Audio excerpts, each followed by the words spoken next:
This film managed to capture the hearts of adults and children alike since its release in 1999. Directed by Brad Bird, this book adaptation tells the story of a young boy named Hogarth who befriends a massive gentle robot from outer space whilst seeking to protect him. Exploring themes of friendship, fear, and the power of choice, this film bridges that gap between family-friendly narratives and profoundly human messages. Hello everybody and welcome back to another episode of Mate Night, the hottest up-and-coming location for movie reviews, interesting stories, and provocative questions. Oh, you better believe it, baby. This is episode 27, The Iron Giant. You are hosted by myself, Jambo, and the nutritious, the gelatinous, and the downright cantankerous scallywag. It's Fred. Oh, beauty. I preferred that one. That was lovely. Did you? That was it. Let's go. What? Cantankerous scallywag. Very nice. You've outdone yourself. Gelatinous. Now, as everybody knows, here at Mate Night, we are on a mission to become film critics. With that in mind, we thought we'd begin by ranking every film ever made. So, today, we will be answering 3 questions. What is this film? Why is it important? And most importantly, what score does the patented Mate Night machine give this flick? Well, we can't wait, can we? Because then we know what we feel. We only know what we feel after the Mate Night formula has beeped and booped his way to telling us how we feel. But it's always right. And never I can't wait to find out what it's going to give us. Yeah, because we don't have any input. It just does its thing. Unless you're on Spotify we just know how secret it watch is. any of our old stuff. Let's kick things off with a gut reaction score each. This is a truly subjective score of enjoyment, which will be used within the formula to determine the final ranking at the end of this episode. Freddie, are you ready? I am 100% ready. Okay. Who's going first? Shall I go first? Yeah, why not? Are you happy for me to count you in? You hit me, yeah. Okay, so for the gut reaction score, a truly subjective score, only a small contributing factor to the final result, but probably a little indicator for you. On the count of 3.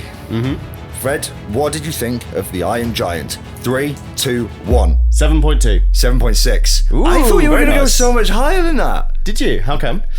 Oh, it's just got that nostalgic magic about it that I was surprised didn't capture my imagination for sure, that much. A very fair point. However, nostalgic magic when you didn't watch it when you were young. This was a first time watch for me. It wasn't an old favourite that I was driving.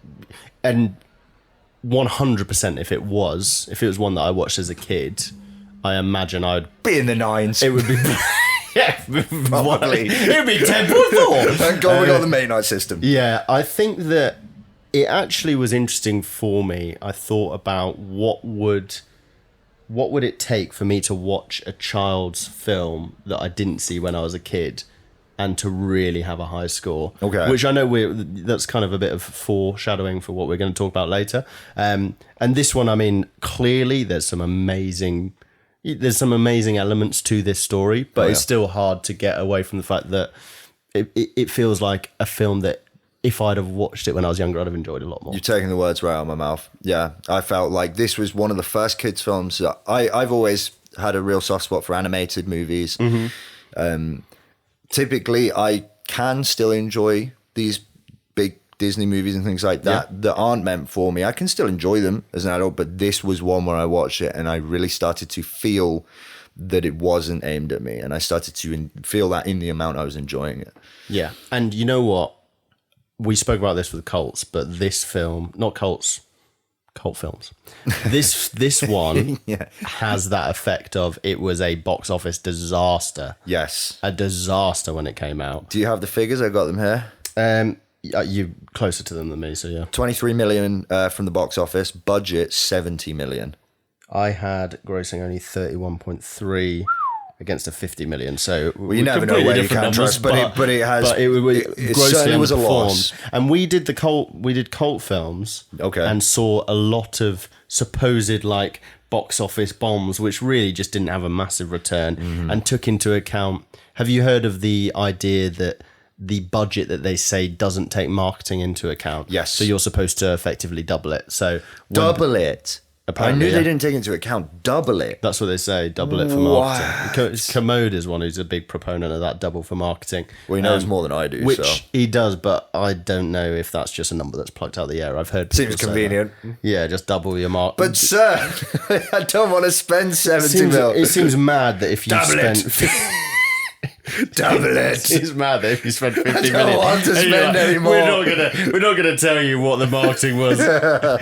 Double it. It's double every Double. Are you sure it's double? So I want to spend triple. No.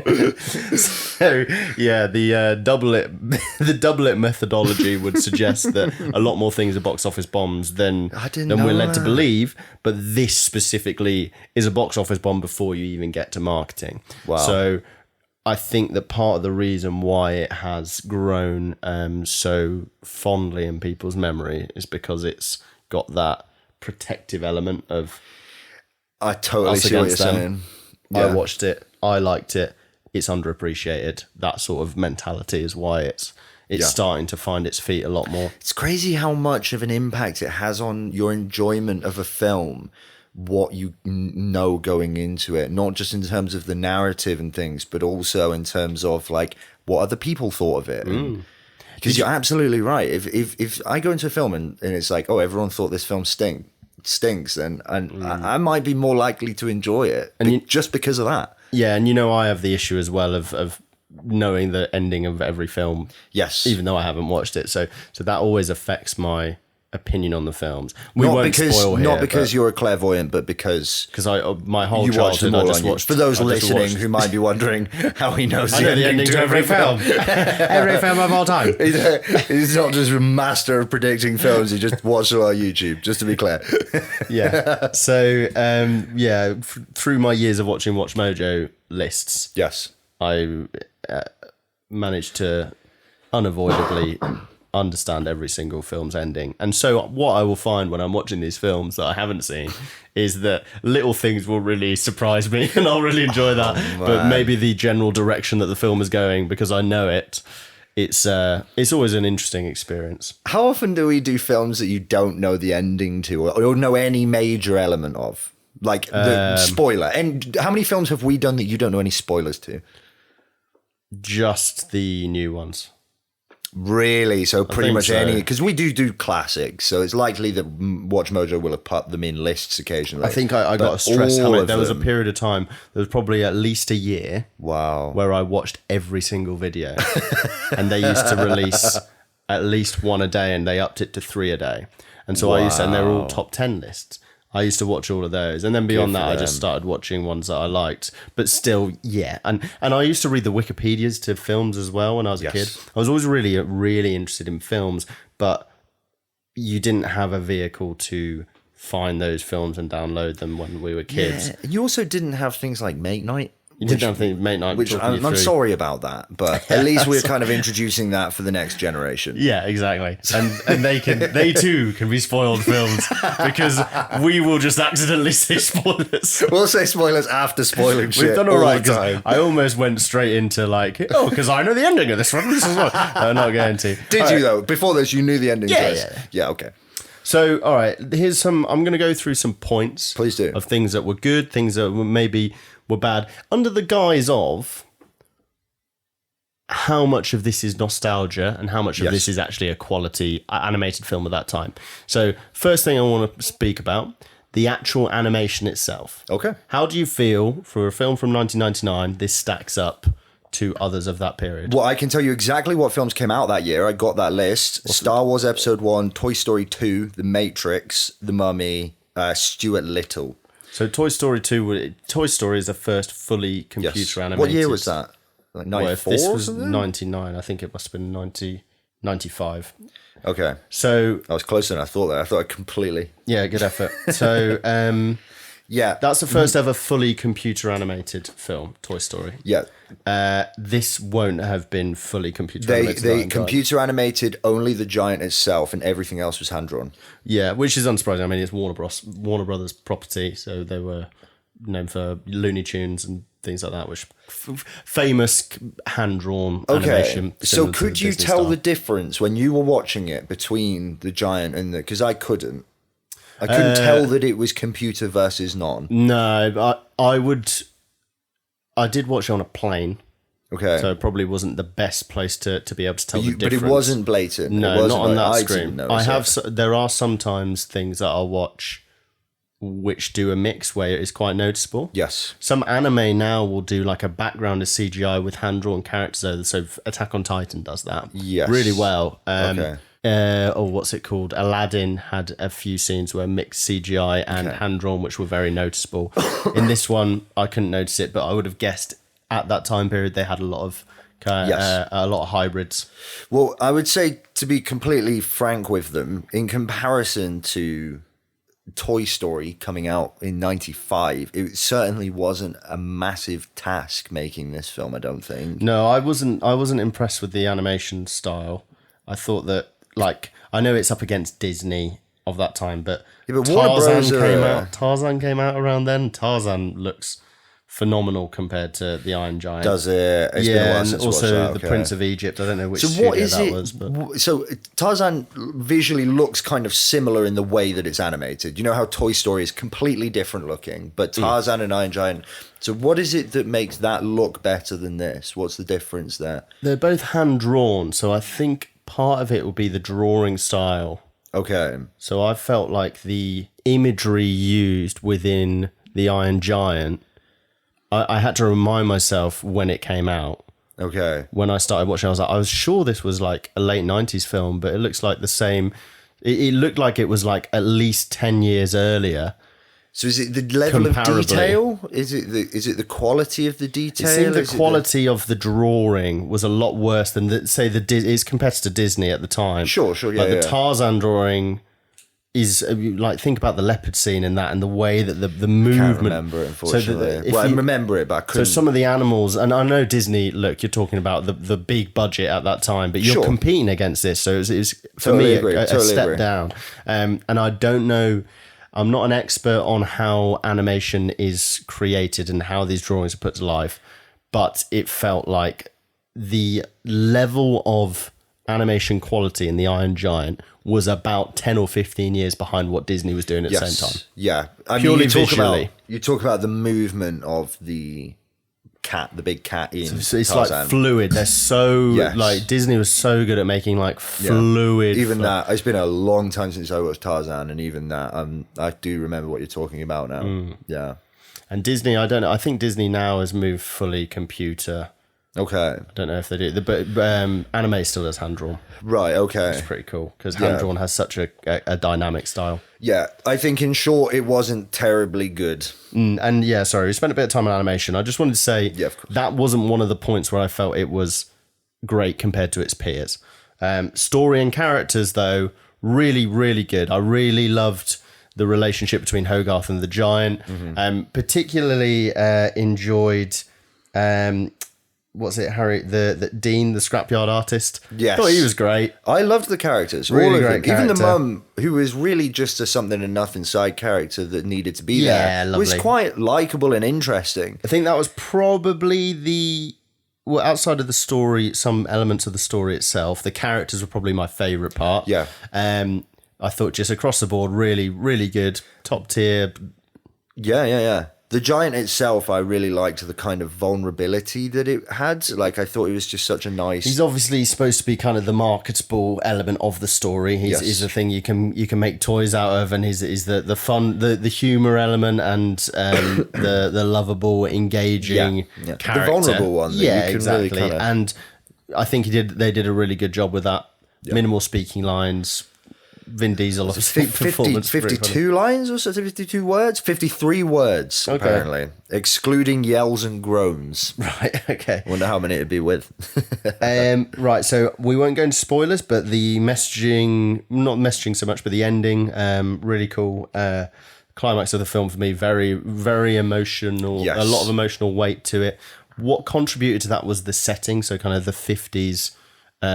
Cold War apex paranoia was a cool setting to be involved in an animated film. I couldn't remember any that none sprang to mind that had a similar setting to that. I really liked that. It was a nice vibe. I'm told that they were incredibly accurate as well, supposedly. Like they went quite a long way to making all the military uniforms look incredibly accurate in the way that, you know. I imagine like the duck and cover propaganda that they had probably was something. Yeah, that they that's said it. There was a lot of classrooms. accuracies in there. Yeah, absolutely. So a couple of things that weren't kind of diminished it a bit. I won't go into details on the ending, but they made a decision which ended up lessening the emotional weight of the ending for me. Which I was trying to figure out how to say this without spoiling it, and I couldn't agree more. Yeah, so I think there is an incredibly emotionally impactful end of the film, which they managed to lessen. And it's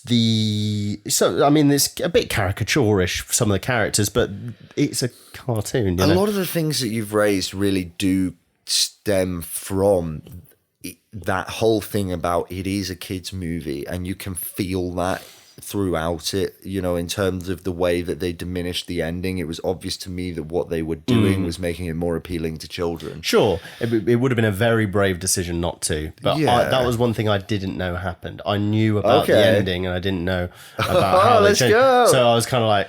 Tricked the clairvoyant. Slightly disappointed. I think overall for me then, if we're talking about nostalgia versus quality... Sure. It is... I gave it a 7.2.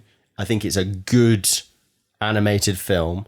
And I watch animated films for kids that I haven't seen before. I do try and pick them up because Rachel's a big fan.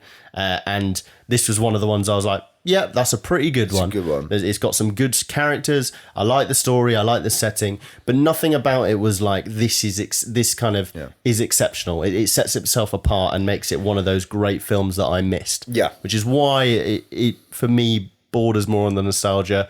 Still glad, though, that something that was a box office bomb is now so fondly remembered. That's quite nice. Yeah, absolutely. I think one of the best things about it is it was diminished, but the emotional messages within it, the explorations of themes. The thing that was really amazing about it was that bit that was probably ruined for you, the Superman scene and the quotes about, there was some quote where was it the giant? No, somebody had said it's bad to kill but okay to die. It was stuff like that where I think what it did well was it explored themes in a good way. Yeah. And I do think that one thing I always seem surprised at is kids' films seem to be really good at that. Yeah. They tend to pick a lane for thematically, don't they? They'll be like, okay, this is our kids' film. Yes. This is our setting. And what message are we going to incorporate into this? And it's so much more powerful. This was a good one, I felt. Yes. This was a good all-round, enjoyed the message. And the little light bulb moment, the little catalyst moment that made this story, it's a book adaptation, as you probably are aware, that made it happen was, what if a gun had a soul and didn't want to kill? Right. And it does explore themes in a way that is both in line with that, but also really enjoyable to kind of participate in. And I think it is one of the strongest points of the film, is the themes that it puts forward. Very nice. So some good scores from us, and I think we both agree that this was a good one, worth the watch. But does the Mate Night formula agree? So now we're going to turn off the lights. We are going to. We're going to leave the room. Because we don't want you to hear anything. We're going to fry some oil in some pans. Yep. We're gonna hit some whack-a-moles. We're gonna change clothes. For sure. Change your clothes and come. What else is gonna happen? Nobody knows. It's gonna get P Diddy freaky, baby. All right. We're gonna come out with a number. All right. We'll see you guys in a moment then. Right. Let's get straight on to it. What we got then? So, what was the first score that you just 7.2. Okay, so can I assume that we've got the long form listeners in the room with us? Yeah, go on. All right, hello long form listeners. Thank you so much. We like you guys more. So the Iron Giant, and it was 1999, and you gave it a 7.4. Two. And I gave it a 7.6. Okay, cool. So, plot. All right. Good? Yes. 7. It wasn't great, especially because... Are we spoiling in this bit? I don't think we are we? Nah, we can spoil in here. But I'm thinking maybe... If we don't, then we could make it to the end of Cinephiles in like 2 minutes and have not spoiled anything. No, but I think it'll be easier to do it spoiling. Okay. The only people Spoilers ahead for anybody listening then. Yeah, go on then. All so right. plot really didn't help with that ending, that last scene where they brought him back. I think it would have been an 8 if they'd have left him dead. Because that scene is quality. The Superman is great. And then they brought him back, you're like, all right, fine, 7. I think I didn't mind the bringing him back as much as Faye certainly hated it, and I kind of was... it was fine, but I get why people were pissed off about it. Character. Did Faye cry in this? Did you cry in this? No. Rachel cried. Did she? And I was like, I didn't cry, but I was like, oh man, this is nice. Well, of course you didn't. Faye turned to me at one point and she's like, are you crying? And I was like, no. And she was like, sure. And I was like, I am a bit of a sucker for a cry at films. And I was like, I'm not. This is a good one. Character. This is another strong point of it. This could maybe branch up above 7 for me. I'd go 8. Yeah. I think I'm very comfortable with an 8. Dialogue. Some good stuff in here as well, isn't it? Okay. Anything around the messaging, they delivered it well. They were pretty impactful. A couple of really nice quotes. You can be whoever you want to be. That I don't know the exact lines, but each of them... I'd have been impressed. They're very memorable, obviously. 8? 8, yeah. Go on. Performance. What did we think of Vin Diesel? Vin Diesel, I mean, he's pretty. I thought the noises that the giant made were weird as fuck. Okay. I was just like, that's not what I'd have gone with. 3? I loved hearing Jennifer Aniston's voice in it. I thought that was so awesome. She's got such a lush voice. Was it Jennifer Aniston? Yeah, the mum. Yeah. God, I didn't even check the cast. All right. Yeah. 6 is mixed. God, her voice, I did think her voice was very cool in it. And now that you say it's Jennifer Aniston. Classic. Right. Visuals. Ooh. Well, obviously animation wasn't quite... That face was weird that you're putting... Visuals. Wow. Things get freaky in the Maynard machine. Should we give it a 5? Is that a bit crazy? Let's fucking do it, Is baby. That crazy? Let's do it, baby. We've gone into detail on the animation, so I reckon we'll just say 5. And we got loads of justification. I think it was record. below par what it should have been in 1999. The fact that Toy Story fucking 2 is out, it's not even like they've just gone and broken ground with Toy Story. No. This is the second one. The other one was 4 years ago. You had an Olympic cycle to sort out this giant. All right, 5. Go on. Sound was no opinion whatsoever. 6. Impact. All right, obviously not great at the time, but I think by now we absolutely have to take current level of impact. So it's either a 6 or a 7 because I think it's similar to Scott Pilgrim. Okay, I can't remember what it was exactly, but I know that it's absolutely killed it on IMDb. Like, it seems to be incredibly popular on there. What, Iron Giant? Iron Giant. Right. 7. So I don't know if that contributes to your... Do you think that's relevant? Depends how many reviews does it have on there. I could look, but I wouldn't be able to say with confidence what that really meant. Look, do you think that it has more... Do you think it has definitively more or less of an impact than Scott Pilgrim? Ooh, the truth is I don't think I should comment on that, but... Do you think it's definitively more? Okay, hang on. 234,000, IMDb, Scott Pilgrim. I want you to lock in. How many reviews do you think it's got? So 230 was Iron Giant. Iron Giant was 234,000 reviews. Those listening, lock your guesses in. How many reviews on IMDb does Scott Pilgrim versus the World have? 180. 472,000. Fuck Iron Giant. 6. 6 it is.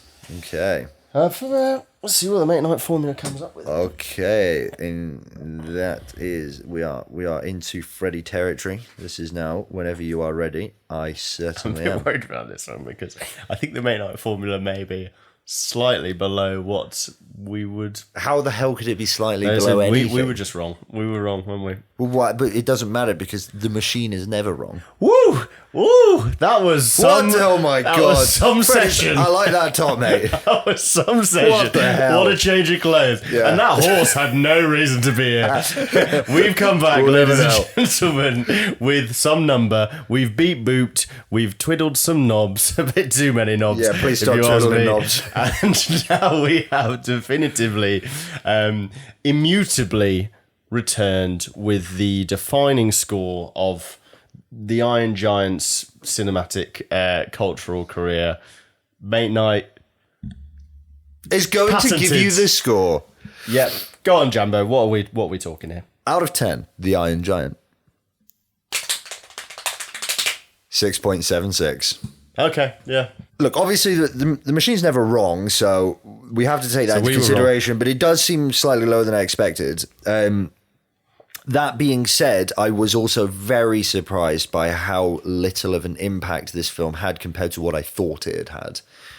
It seems to be quite well liked, but actually, given how crappy the box office was, it doesn't seem to have made that much more of an impact in the 25 years following. Yeah. And we're going to formalise this, but anything above 6.5 is a net good. Yeah, it's net good. Yeah. And you know, give us some context in terms of percentiles. Where are we looking at? Yeah, so very much in the bottom 25%. Right. We've mainly done incredible films. The film just ahead of it that I'm willing to share is Kingdom of the Planet of the Apes. Yeah, okay. And just behind it, again, that I'm willing to share, is In Time. Right, okay. What is he not willing to share, he says? Star Wars. Empire Strikes Back. All right, well, listen, thank you so much for tuning in this far. We really genuinely do appreciate it, and we look forward to seeing you on the next one. Nice one. Cheers, guys.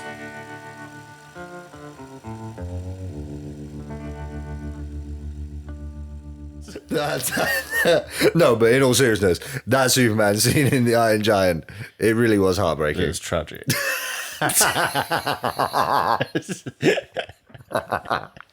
Okay, so listen, we've decided that since we were so sad about the Iron Giant, we're going to figure out the saddest film moment in Mate Night history. So this is just films that we have watched, that we have brought separately, that we remember, that we think of being very sad films that have made us cry, or in some cases just that we know are supposed to be sad. Some people have cried about. What we're going to do is we're going to start with the Iron Giant as our launching platform, and we're going to do a this or that thing. A versus B. So Fred's just going to toss us his first one, and we are going to decide which moment was sadder. Yeah. So, starting with the Iron Giant Superman scene, heartbreaking, I know. What is its competition? I'm gonna toss over Titanic. Okay. There was some here. Which scene? One sec. There was some here. The opening scene. Wait, we got 3 hours of this. Sorry, out of respect for the film context, I couldn't say I'm going to toss this over. So I had to pick one, which is no one cares if I toss over Titanic. We're going to go with Jack's death. I think there are potentially some sadder moments. I was looking on Reddit earlier about there's a moment where a family tuck in their kids. And we know that there's going to be a death. I can't actually remember. But it's not as memorable. But yeah, it doesn't kill a main character. We'll do a Jack death in here. So Jack sacrificed to keep Rose alive during the freezing waters of the Atlantic. Classic tearjerker for some. So the question is, which is sadder, correct? Iron Giant or Jack probably should have just got on that massive plank of wood. Nah, see, that plank of wood would have started sinking if they'd have both gone it. Haven't they done like a Mythbusters on it and it was fine? No.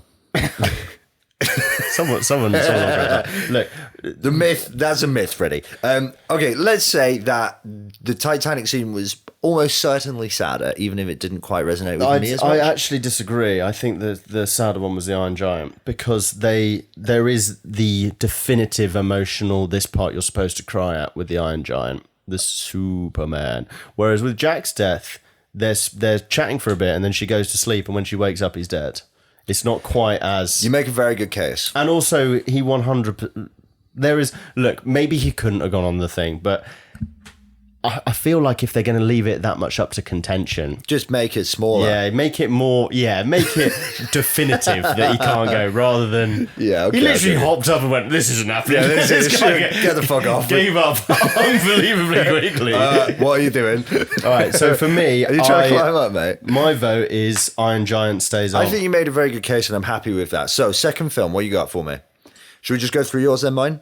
Shall I do random generator? Well, I can just go through my next one. If You you go want. use. Okay, so this is you go use, baby. this is a film which I don't think you will have watched, but I don't know. 1917. I did not watch. Okay. I get confused with Dunkirk. But I no. absolutely adored this film. I didn't really like Dunkirk very much, but this film really just was an amazing film, and it was made to look like it was all done in one shot, which was a super interesting. It was actually done in 3, I think, but it's incredible film. Is it the Sam Mendes one? Is it Sam Mendes? Yeah. It's a Sam Mendes one, mate. Yeah. Nice. So emotionally hard. Right, yeah. So this basically to make it clear which scene I'm talking about. The 1917 follows 2 guys. Okay, basically they are trying to get a message to a battalion of soldiers. Yep. In 1917, about to do a push of attack. It turns out it's an ambush. They're going to go deliver this message. Do not do this attack. You're all going to die. Mission successful. They make it, but one of the 2 dies en route. Okay. Now, the one who survives has to deliver a message to a member of that battalion who is the brother of his mate who died. Right. And so there is this scene. You asked me if I could find films which I cried at, and I was like, I think I might be able to. It wasn't very hard. And all 6 of these are films that I did cry to, including this. And this will be great because you'll emotionally be able to say which one you cried harder at. I wept when he told his brother, "Your brother is dead," and and it's the guy who plays Rob Stark is the one receiving the news, and it is the most powerful, heartbreaking moment because you're at the end of this horribly weary journey that's all been in one shot. So is this like the climax of the film? It's more of an epilogue. Right, okay. Because the climax itself was successful. Okay, right. So there's this epilogue of this closure of this character who died. Wow. And it is that's probably one of the times I've cried the most at a film. I mean, it was just that was 1,000 times sadder than the Superman scene. Okay, all right. We'll put that as number. Wow, that's taken the cake so far. Yeah, that's a brilliant film, by the way, and I haven't put it through the main eye system, so I can't say for certain, but I would almost certainly recommend it to anybody who if you like the odd war film, this is one of the best for me. Perfect. Okay, so I am ready to spin. Get rid of that, and then I'm ready to spin, I think. All right, so let's see what the next one on my list is going to be. I should have removed Titanic. Oh, don't worry, we've gone past it. Mufasa's Sorry, apologies for the bloody cheering. That's the worst. Could you not just fucking pick one? No. Why could you not? You've just wasted so much time on that shit. Mufasa's death. Lion so King. I already had that in my list. Yeah, and did you cry it? Oh, fuck yeah, I cried at This that. is great that you cry Yeah, at so many films because I watched it as a I kid. really struggle with the emotional side of these sort of things. So it's good to know which ones are sad. This is going to be a running theme here, but I definitely cried. But Okay. I watched it as an adult. Obviously, I didn't cry then. There's probably 2 elements. One is that I'm an adult now, and 2 is that I've seen it before. But certainly for the first 5 times I watched it as a child, I was like, I just won't watch this scene. I'm going to skip past it. Right, okay. So what are you thinking compared to... Which is sadder? I'd probably say the scene... I'm going to go with Lion King. Go with Lion King. I think that there is something so pure and innocent about Simba in that moment that just the vulnerability that he feels and the responsibility that he feels for that just makes it a gut-wrenching moment. Wow. Okay. And I think that it is a better description of it. Is like it's the saddest scene. It's an incredibly sad moment. Yeah, I think that Lion King is certainly a more famous tearjerker than... So I hadn't heard of 1917's sad scene, but I haven't watched the film yet. So I'm comfortable with that as long as Yes. you are, as someone who's cried to both. Oh, mate, wait till the end of this list. I cried to fucking all of these. I've got one ready whenever, but you can do yours if you want to do one. You start your bloody wheel now, and it should be done by your I've already girl. wheeled, so wheel is well wowed. Okay, well, why don't you just go ahead and tell us the next one? I've got one that I cried to. Let's go. Let's hear it, man. Life is beautiful. Oh, So this will be tough. great one. For any context for the audience, I haven't cried at any films for a good long while now. So we're talking about, there are a couple on here that I've cried to, and they were when I was a kid. So it'd be a bit more difficult to judge the emotional impact. You should still be able to at least feel sad, right? Yeah, and we rewatched this one, and I did again, was like, oh yeah, it's definitely very sad. So the moment is Guido's death.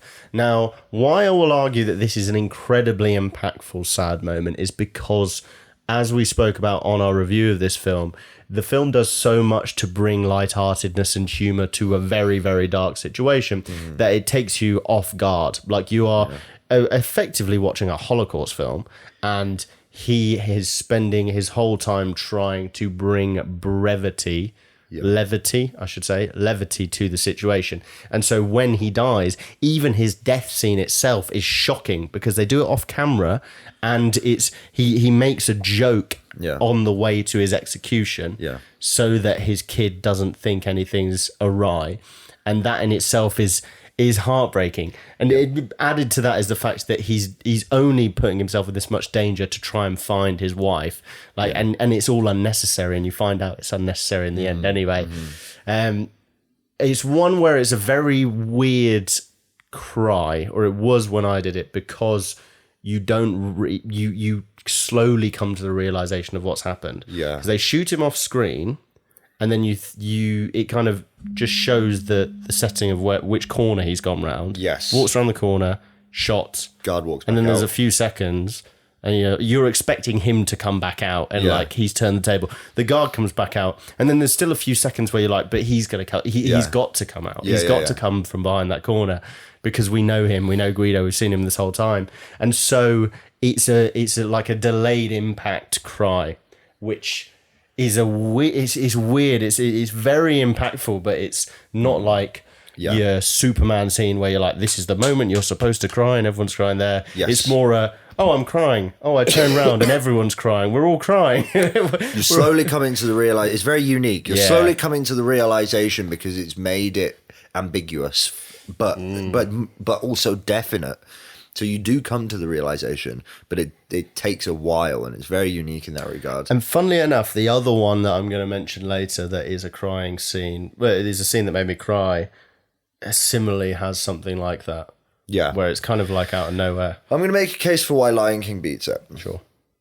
The balance of the ambiguity, meaning that there's a very long delay before you understand fully what's going on, and so you don't have the time to feel total sadness increase, combined with the very short following of quite a lot of happiness because people have just escaped the Holocaust, because it's not long, it's very shortly after that moment that everyone starts getting out and he finds his mum and the tank turns up, and it all turns very happy very, very quickly after that. It doesn't really leave you to kind of weep very long. Right, okay. Total sadness, I would say Lion King is much sadder. So here's where I disagree. I find things like that much sadder because you realise what he's done was unnecessary. So he really didn't need to do any of that because of the not the redemption, but kind of the fact that everyone say the moment of saviour right after, like literally just after. If he'd have just held tight, it's things that make me really upset. Injustice. Are things that didn't need to happen. Where you like horrible things happen, you're like, but it was. Yeah, just one thing could have slightly changed, and this wouldn't have happened, and that's so unfair. So not only that element that you mentioned makes it, I feel, carries more emotional weight. Added to that is the humour that he brought to the whole process before. Yeah, I think that because it spends so long in the film showing you him getting out of these situations, and then there's the ambiguity, and then there's the quite quick turning it around to be positive again. If the question we're asking is what is the saddest film moment in Late Night history, I would say this is probably much more complex and certainly more. It's certainly one of the most impactful moments, but I still don't know if it really constitutes, because of the complete array of emotions, including quite a lot of happiness quite shortly afterwards. I don't know whether it deserves the title of much sadder. For me, that's why it's more of an overwhelming tear. Like it's like you like all of the emotional weight of the scene, and then what happens beyond. It's an elongated cry. Yeah. Whereas with The Lion King, although I haven't cried to Lion King, it's very sad. You get the death scene, it's very sad. He's died. And then you kind of get over it because you're in the position where we're looking at Simba's rise back up. He obviously has the but that's nowhere near as quick a turnaround as Life is Beautiful. That's a good while. For me, though, when I watched it and when I cried and when all our family were crying with Life is Beautiful, the whole of the rest of the film we were all crying through, because the happiness actually is like even sadder because we Did you think? Yeah, okay. So it didn't have that impact on me. So clearly the tough thing about this is, if we both have such a different emotional reaction to the films, is how do we actually judge usually which what one we would do is we would just let one of us make the decision. But the problem with that is, unless one of us has watched every single one of these, which maybe that could be you, because there's only one film that I don't know for sure you'll have definitely watched. So I'm going to give us the next film. I'm going to let you make the call on this. Okay. And then I'm going to give you our next film. And if you have watched that, then you are then fully responsible for the rest of the video. So I am going to go with Life is Beautiful. Sure. And it's not, I'm trying to not just be because it's the one that made me sad. Well, it's your decision. My main reason is because I think that the Mufasa death is one of many of like an archetypal trope death. Sure. Of like the father figure dying. It's tragic, but it's not that unique for me as a sad scene. I would agree with that. The Life is Beautiful one is incredibly unique. Hey, and if you're listening at this point, let us know what you think in the comments below. Let's be quicker on the next one. Okay, well, have you watched it, Fred? Armageddon. I have not watched Armageddon. Okay, I'm going to make the decision on Armageddon. And have you watched it? Yes, I cried at it. I know the scene, obviously. Yeah, not as sad as Life is Beautiful. It's very sad, and for anybody who wants a spoiler and just wants us to tell us what happened, it was a long time ago since I watched it, but he is sacrificing himself on the phone to his daughter. He's speaking to his daughter on the phone, and he is saving the planet by dying. It's Bruce Willis.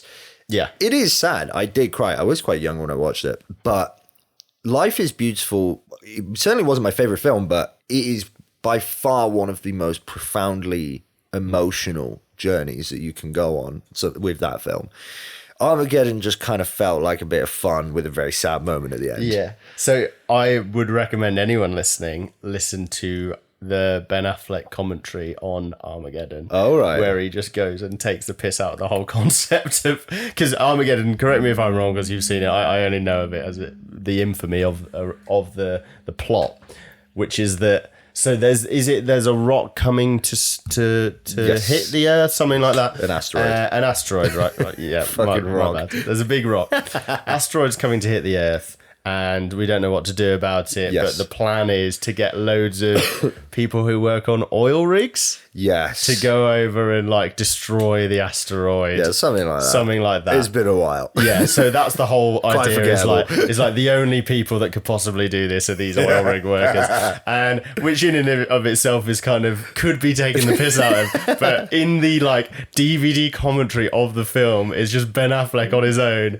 just shitting on this as a concept. Like, I spoke to, because it's a Michael Bay film, isn't it? So yeah. I spoke to Michael about it and said, look, why would they go to like, we've got the top scientists and engineers in the world would want to be working on these problems, but my boys are we're gonna go on the oil rig, and just so you know, I don't want you and your scientists getting in the way of me and the boys. Was it like that? It's been a while. This is like Ben Affleck is having this conversation. Like he's mimicking this scenario because it's the exact scene that's happening because it's DVD commentary. So in the scene, I believe like NASA is speaking to this guy who runs this oil rig, and he's going like, "We need you to do this," and Bruce Willis's character's going, "Once we're up there, we're in charge of this operation because we know oil rigs." It's completely fucking ridiculous. We know boring, we know drilling. Yeah. And then Ben Affleck's like, why the fuck is this guy telling? Like, it's just unbelievably more competent than him. And so I came to Michael Bay and I said, yeah, why would they do that? And he went, shut up. Good man, Michael. My man. So yeah, definitely if you get a chance. And you know what? I would be willing to forgive the stupidity. I would be, but it simply isn't as sad as Life is Beautiful. Yeah. And so therefore we are left with Life is Beautiful still on the podium. So here's one that I'm hoping you've watched because this was as a kid. I've probably cried to it. This is one that I've cried to. We've got doubled up. Holy shit. Random generator. The two films that I've cried to. The one I think I almost wept. Bridge to Terabithia. Nope, not watched it. Jesus. Never even heard of it. What is that? Really? Yeah. That one was... Sorry. Well, I think then it can't win, but maybe more of a cry than Life is Beautiful for me. Okay, but so I was walk me younger. through, what's the scene? What happens? So the story in Bridge to Terabithia is like set in a high school with a couple of kids who form an unlikely friendship. They're both the fastest kids in school. Basically, a new girl comes on. She's got quite a zany family. Comes to this school where our main character protagonist is the fastest kid in school. One of the first scenes, she beats him in a race, and then she's like, "Oh, I don't like her." Blah blah blah. But they form a friendship, and then basically the film is about them playing. Like it's their imagination. They have this world called Terabithia, which is animated weirdly. It's kind of interesting. Okay, I like that. And a lot of it is just them going out on the creek. They go on a swing that's over a river, and that's that, right? I follow. He starts to form a friendship, loves her family, and it's just really enlightens his life. And then she dies off screen because of the swing that they all go on, and they like foreshadow it. The swing starts getting closer to the brook as it's going over, and it's a particularly rainy day, and they have like this real emotional scene where it's clear that they're like forming this amazing friendship, and I don't know if he's in love with her or anything, but he's just like, this is an amazing friend. Yeah. And then she's like, I'm going to go have a little play about on swings. Do you want to come? He's like, oh, I can't, go back. And then they have like a slow-mo of her like waving in the rain. It's like tipping it down. Yeah, typical wife at the start of a movie who's definitely going to die. And then he comes back, and then they're like, well, he goes to play about or something like that, and he comes back a bit late for dinner, and his family are like, what the fuck, where have you been? What's happened? And he's like, oh, it's just out. I was just out. What's wrong? And then it turns out that she died. Okay, so the moment that you cry is when the parents deliver this news, or it's another one. So it's similar to Life is Beautiful, where it's like an off-screen death, and it just out of nowhere you're like, but that doesn't make sense. Hang on a minute. The reason why it's so impactful and it's very memorable is because it's so realistic to shocking deaths in real life. Yeah, okay. Where it's like you don't get signposted sometimes when people die. There's no nice narrative. There's no cosmic justice. It's like sometimes people just die, and it's shocking. They don't show it happen. You have to come to terms with it whilst the boy does. Very deep. But seeing as you haven't watched it, okay, but it is ultimately your decision every film from now on. So I would go Bridge to Terabithia. Excellent. Then that's what we'll go with, mate. That's what we'll go with. I'm going to deliver the next one for us. Go on. I don't think it's going to win, but I think you've watched it. The Boy in Striped Pajamas. Yes, I did watch The Boy in Striped Pajamas. I watched it about 8 times in high school. God, that was a very much you have to watch it at school, don't you? You feel like we always watch that. It must have been. It could have been just so tragic. So tragic. It's definitely one of those where you're like, the little protagonist boy dies as well. Doesn't do Bridge for Terabithia for me. Okay, cool. Well, I tell you what, we have taken a little longer, so let's just press straight on. Mm-hmm. I'm gonna go for Schindler's List. Okay, not watched. Very much on my to watch list. So the moment would be he has this cathartic scene where finally the Allies come into Germany. Ooh. I would prefer if we didn't spoil this too much. Okay. Is this gonna ruin it? Do you know that Oscar Schindler saved loads of Jews? Yeah. Not really. Okay, go for it then. He just like maybe just think a few words ahead just in case you say something. Yeah, so the kind of emotional cathartic climax is the war ending. Yes, and him kind of coming to seen a conversation, coming to the realization of what he's done. It's surrounded by all these people, and he still can't. He basically is like, I could have done more. I've seen that. Okay, yeah, and that's probably the saddest point of the film, but still. There's no single moment that's super, super, super powerful. No, I wouldn't say so. Is it? And also, for some people, that'll be, for Jewish people watching, that's probably going to have a massive impact. And, Jewish grandparents and shit. So yeah, for me, it did probably not as much of an emotional way. Probably more emotional for some, but not for me. So see you later, Schindler. All right, well, I'm going to send you one. So what's currently on the podium again, just to remind me? British Terabithia. Would this is not gonna do it, but I cried at this. Monsters Inc. 1. Oh, which bit? I can't remember, but I definitely did. I think it's when they fucking she has to say like bye to him or some shit. I think he gets like locked out in some snowstorm and then like I think that there's like I don't remember that being that. There's like I'm just pathetic. It took me all but about 5 minutes to come up with 6 films. No, there was a scene where... No, I should be clear. This is another one which I cried as a child watching it. All right, well done. I think I could probably hack it now. All right. Very, very sad, but I'd be surprised if it beat Schindler's List's better. Vita. Yes. Yeah. All right, we'll leave. I don't think it does. Sorry. Okay, mate. well, I'm all out of films, so I've got Click. Did you ever watch that? Adam Sandler film. Pretty sad. Okay. But whatever. We'll leave that. And then I've got 2 pretty heavy hitters now, which, to be honest, either could take top spot, even though they actually had less of an emotional impact on me. First one is The Green Mile. Yeah, okay. John, have you watched Green Mile? Faye's been trying to get me to watch it for a while. I just don't want... I know how it ends. Like, I know the injustice that it ends with. And I'll be honest, the reason I haven't watched this one is not because I haven't got round to it, but because I refuse to. Yeah, okay. It just sounds way too sad for me. Number 1 in a lot of people's lists, but not this one. Okay. See you later. Get it out of You there. know what this suffered from? I watched Top 10 Watch Mojo's saddest films or saddest film moments of all time. Number 1 this.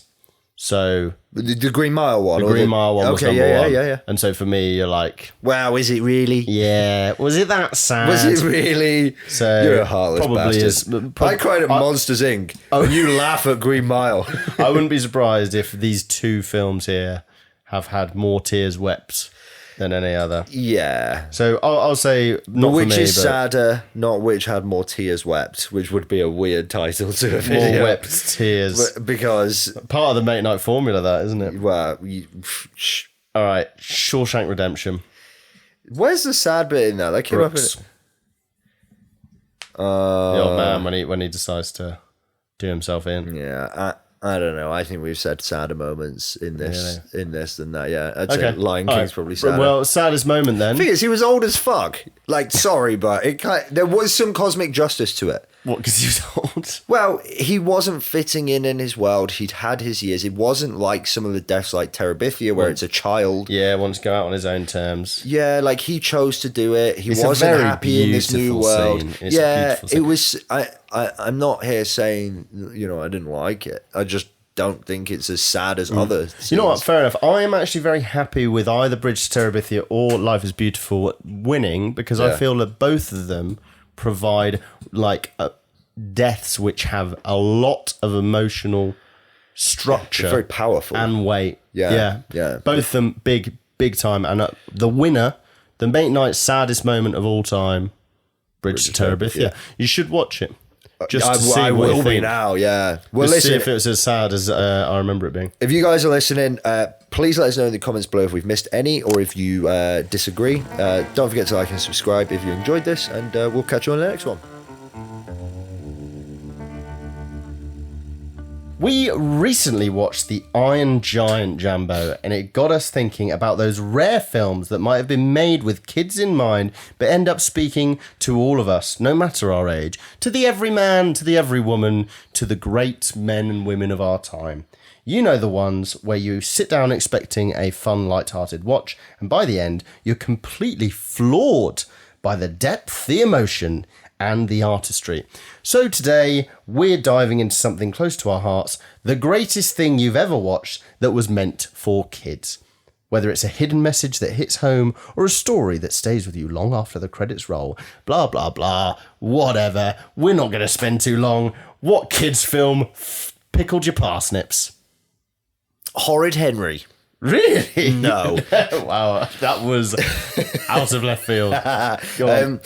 Well, listen, this one's going to be incredibly basic, and I do apologise for that, but I will try to make a good justification for it. It would be Shrek. I went through a list of kids' films, and what really surprised me was there are a lot of films on that list that I really appreciate and like, and I think are incredibly well-made films. And I just felt like Shrek was probably the one that I remembered the most and most blew me away. And the closest I could get to explaining why is I think that they do the hard outer shell of Shrek so much better than any other film has ever done, like, or that guy with the hard outer shell with a soft heart inside. Like, it's just so much more convincing in this. And so everything just kind of feels, he's cooler for it, but then when he has his vulnerable moments, it's more emotional. And then it also sets up Donkey really well. Eddie Murphy, isn't it? Yeah. Sets up Donkey really, really well. All of his dialogue is put perfectly. And it doesn't take itself too seriously, you know?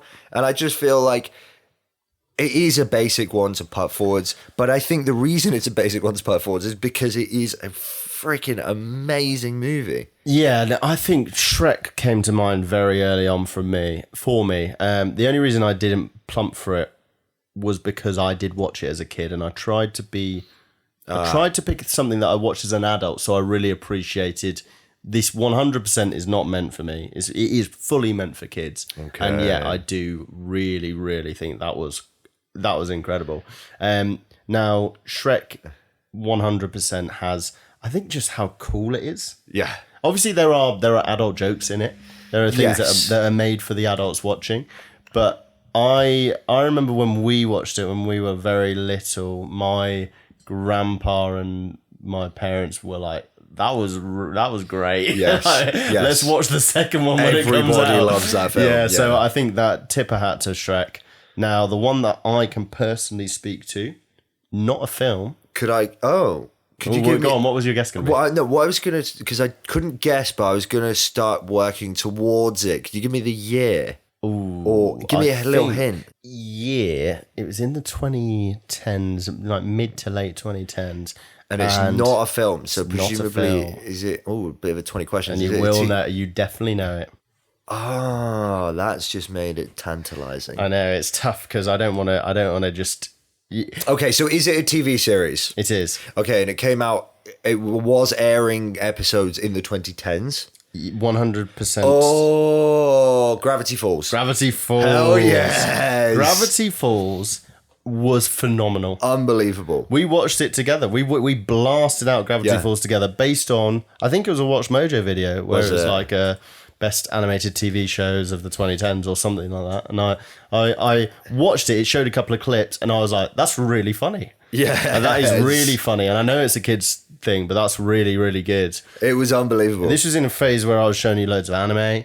Yeah. And then I was like, should we try something a bit different? And we watched the first episode and there were a couple of like genuine high quality, like really, really good laughs. Yes. And something about very clean laughs, like getting you to have an emotional reaction when it's complete, a kid could have that emotional reaction and an adult can, is incredibly impressive. That must be so hard to be able to do. I can only imagine how difficult it is to write something that's so funny for kids and for adults. The craftsmanship of the comedy reminds me of Edgar Wright.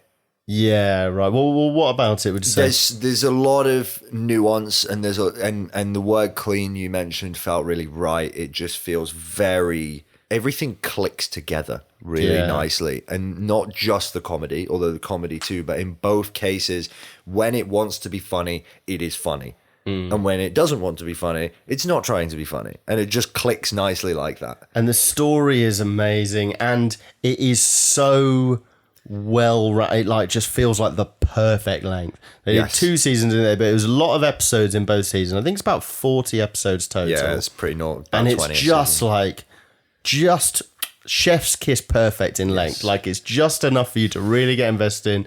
It's episodic. So a lot of it, there's an overarching story, but it's quite light touch. I want to watch it now. Gravity Falls. Oh, and the tune. The tune is amazing. Unbelievable. If you're listening and you don't know, okay, maybe you won't go watch it, fine. But please just check out the theme tune to this, because it is unbelievable. If you're on YouTube right now, just literally just put our video to one side and find it. It's so good. Gravity Falls, I mean, genuinely, it came to me quite quickly when I think I kind of subconsciously had the idea in mind when I came up with this concept, but Gravity Falls, there are very few things that have impressed me that much, and the main reason for that is because I could see how clearly it is that it's made for kids. Yes. And I'm like so invested in the enjoyment of it. Just perfect length. Yeah. Story's incredible, packaged beautifully, with even down to the music, the characters. You get to know each of them individually, all their personalities. You get an overarching plot that you're kind of curious and mysterious. Genuinely incredibly funny. Yeah. Yeah. I would say it's bad take, but here we go. It's Rick and Morty meant for kids, but with the cleanliness of an Edgar Wright writing. It's well enough put together. So the craftsmanship. You don't mean of Edgar cleanliness as in like it's clean, like it's I just made mean for not kids. sloppy. I just mean clean, as in it's tight. everything's well, and there's no Okay, Rick and Morty. There are a lot of moments where I'm like, you could have just got rid of that in the writing room. A lot of the Rick and Morty stuff comes from it's just gone on a bit long now. Yeah. Like whereas Gravity Falls stopped at 2. Yes. I haven't checked back on this. I'm hoping they haven't. But when I last checked, the guy who made it was like, definitively, I'm doing 2. And he for him.